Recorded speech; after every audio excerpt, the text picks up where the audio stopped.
Nick and I have brought this up before we started hearing this from the community about how you reference Donald Trump as a fascist versus Joe Biden as a friend or anything other than a fascist. So we have conservatives. About 30% of our audience is conservative, and they reach out to us like, we're in a space with leftists. We're conservatives, but we're in space with leftists. So we understand that Cornel West doesn't mean any harm by what he's saying.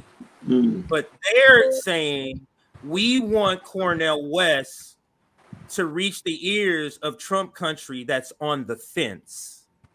The ones that if you just tweak a couple of words, it opens up their ears to where they can hear your message.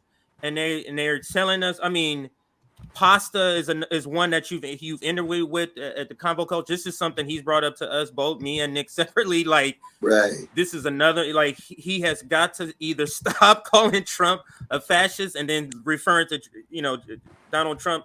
I'm sorry, Joe Biden as a friend, or call both of them human beings. Give them both respect as human beings that are both on a path of destruction, maybe. But to humanize both, like you're humanizing Joe Biden, or to dehumanize both like we do when we say fascist, that is just to be consistent so that people can hear your message. Because just like if you were to run for the Democratic Party, that immediately turns off people, a certain segment of the population, that don't matter what you're going to say, they're not going to get you because you have D. You solved that problem by going green. And this pushback that we're receiving, this is not a direct pushback from RBN. This is what our community is asking us to ask you. What say you to those people that is vigorously saying, please get Dr. Cornel West to stop doing that?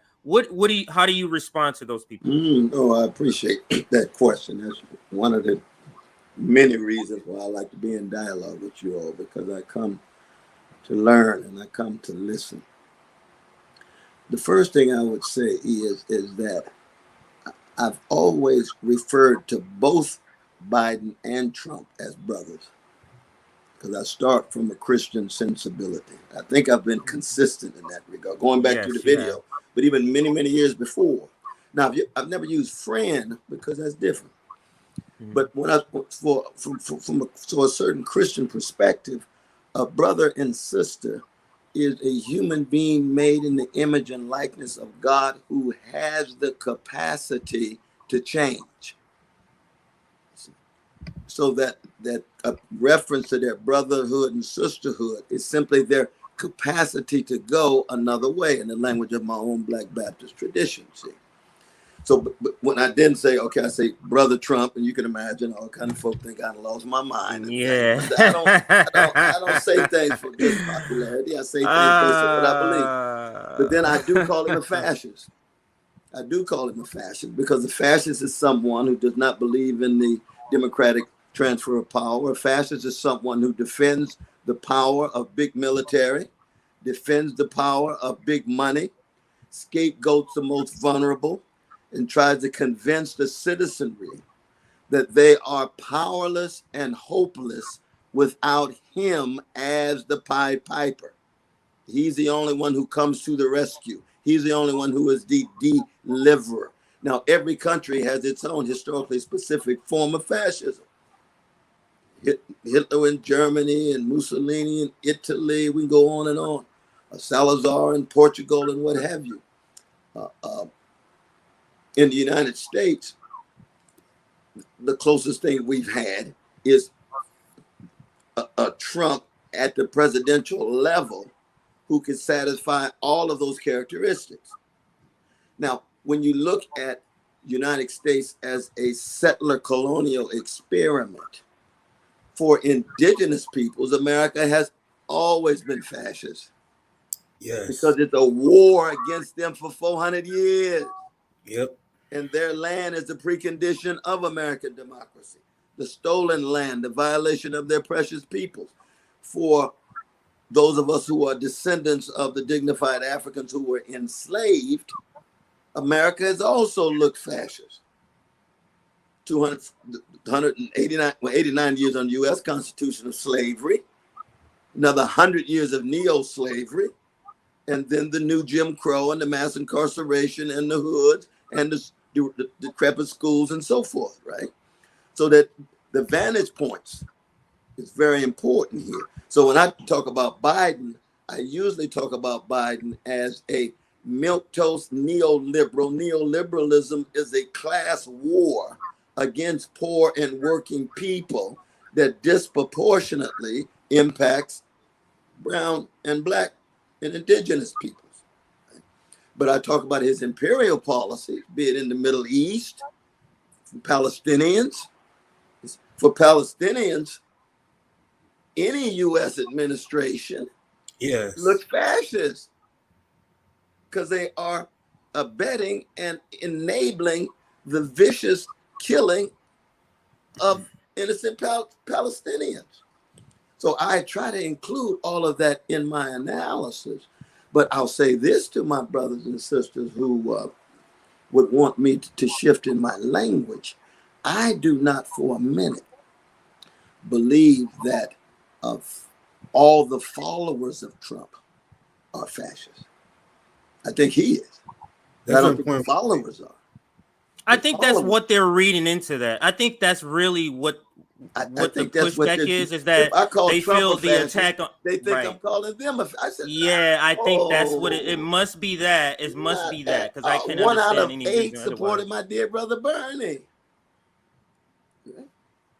And in addition to that, they are responding to the failed policies of the Democratic Party that has abandoned poor people in so many ways, betrayed working people in so many ways, and because they can't find an alternative anywhere else, they see it in Trump. Right. And so I go to them, and I go to them first as brothers and sisters, give my own, I know a lot of people think I lost my mind being a Christian, and then we won't get into all that. But this is just, my way of being in the world, and I hope they can tolerate it. But secondly, I would say I see human beings who are following Trump, who are making choices to support a fascist. That doesn't make them fascists. It means they're making choices to support a fascist. Now, there are fascists in the country who do support Trump. We know that.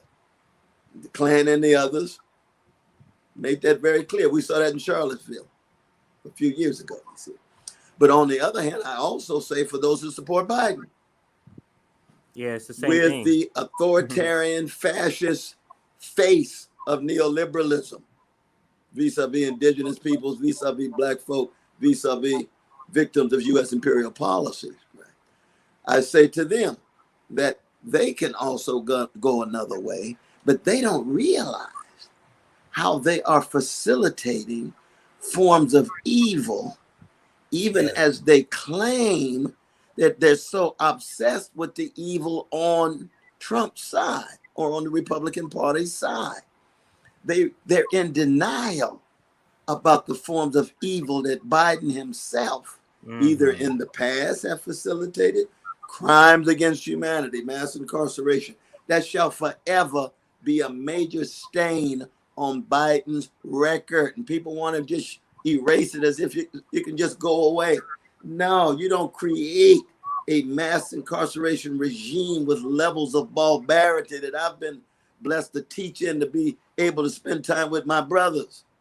And I'll never sell those brothers down the river in claiming that somehow we can look away from the consequences of that mass incarceration regime.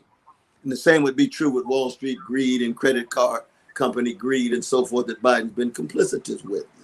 So in that sense, my answer is that I'm just trying to the best of my fallible ability, to tell the truth. And I am convinced that Trump is a neo-fascist. I don't believe that his followers are all neo-fascists.